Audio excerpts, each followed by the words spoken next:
Today's program is brought to you by pennystockprofessor.com. For all the best OTCBB stock picks, sign up at pennystockprofessor.com. Thank you for tuning in to another TBC Daily News Update. I'm Brandon Vincent. And I'm Angelina Soriano. The 2010 census couldn't have come at a better time for the U.S. economy. The government will hire about 1.2 million temporary workers in the first half of the year to administer the population count, possibly providing a bridge to gains in private employment later in the year. The surge will probably dwarf any hiring by private employers earlier in 2010 as companies delay adding staff until they are convinced the economy recovery will be sustained. Money earned by the coding workers going door to door to verify the government population survey is likely to be spent, giving the economy an extra lift. Economists at Barclays Capital Incorporation in New York projects that the 2.5 million more Americans will be working at the end of the year, and this will support consumer income during these months. Payrolls unexpectedly fell 85,000 last month, a Labor Department report showed today, and revisions showed they increased by 4,000 in November, the first gain in almost 2 years. Service industries like banks, insurance companies, restaurants, and retailers subtracted 4,000 workers after adding 62,000 the previous month. President Barack Obama ordered his top intelligence chiefs Thursday to patch gaps in the way terrorism intelligence is distributed, analyzed, and checked against watch lists used to identify potential attackers bound for the United States. It was his strongest and most detailed response to the Christmas Day attempt to blow up an airliner bound for Detroit. The president said, "We're at war, and we are at war with al-Qaeda." The White House also released details on how the alleged suspect slipped through the intelligence net, used cash to purchase a one-way ticket, and carrying a bomb sewn into his underwear, boarded a Northwest Airlines flight with almost 300 passengers and crew. A misspelling of the suspect's name contributed to the State Department's failure to revoke his visa after his father told U.S. Embassy officials in Nigeria of his concern over the radicalization and disappearance of his son. President Barack Obama pledged to improve the government's ability to collect, share, interrogate, analyze, and act on intelligence. He also said the Department of Homeland Security would strengthen partnerships abroad to tighten security at airports with links to the United States. Obama ordered the Department of Energy and its national scientific laboratories to work on the next generation of screening technology to help with this issue. Federal Reserve Bank of Richmond President Jeffrey Lacker said the U.S. economy will probably expand at a reasonable pace this year on growth in spending by households and businesses. Housing should continue to recover from a very depressed state. Consumers should gradually expand spending. Business investments should make something of a comeback. Even with the resumption in growth, the level of economic activity will disappoint many people for quite some time. Some policymakers have left the benchmark lending rate in a range of 0 to 0.25% since December 2008 to receive lending and end the worst recession since the Great Depression. Policymakers will need to choose carefully when and how rapidly to remove monetary stimulus. Stocks dragged Friday as the December jobs report bogged down sentiment, though the data helped fears that an interest rate rise could come sooner than anticipated. The Dow Jones Industrial Average was recently down 31 points, or 0.3%, to 10,576. Coca-Cola was the measure's worst performer, down 2.3% recently after J.P. Morgan Chase downgraded its investment rating on the stock to neutral from overweight, noting that the next 6 months will be difficult for stocks it covers in the beverages and household products. The S&P 500 edged down 1 point. Declines in the financial and telecommunications sectors were offset by a climb in industrial and technology stocks.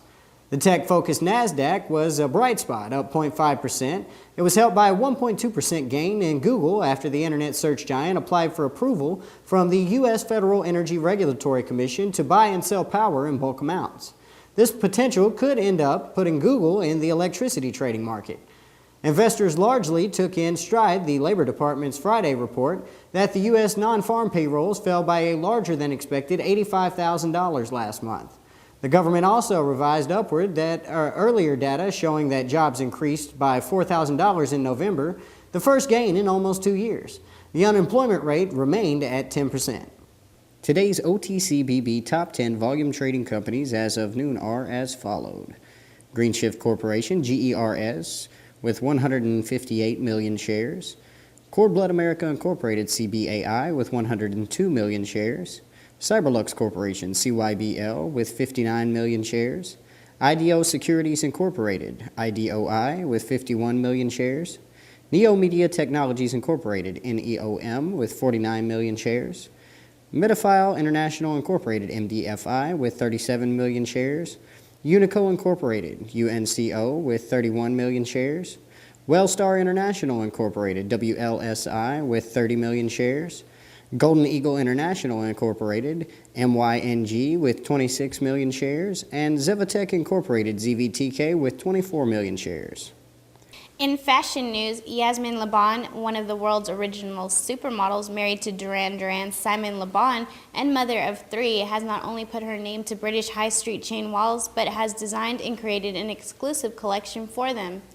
Until now, back with vengeance and a superheroine who goes by the name of Yasmin Laban leading the way, walls are sure to pick up more than a few fashion credentials this autumn.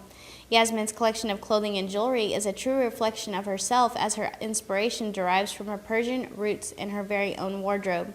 The collection is sexy yet demure and comprises of 20 versatile pieces that are classically timeless. Key pieces that really stand out are the cream silk tunic with a delicate purple floral design and matching silk necktie, and a green one-shoulder maxi dress that Yasmin has already had pictures snapped of her wearing. Her creations are understated and luxurious chic, and all polished off with ethnic and vintage-inspired jewelry.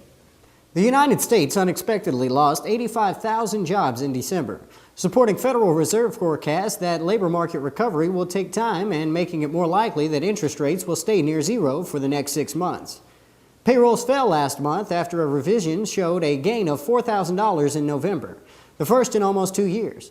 The median estimate of economists surveyed by the Bloomberg News survey projected no change in December. Stocks fell on concern the recovery may weaken, and Treasury yields and the dollar slid as traders increased bets that the Fed will keep interest rates near a record low. While job cuts have slowed, companies are holding back hiring as they gauge the strength of the economic recovery and contend with tight credit.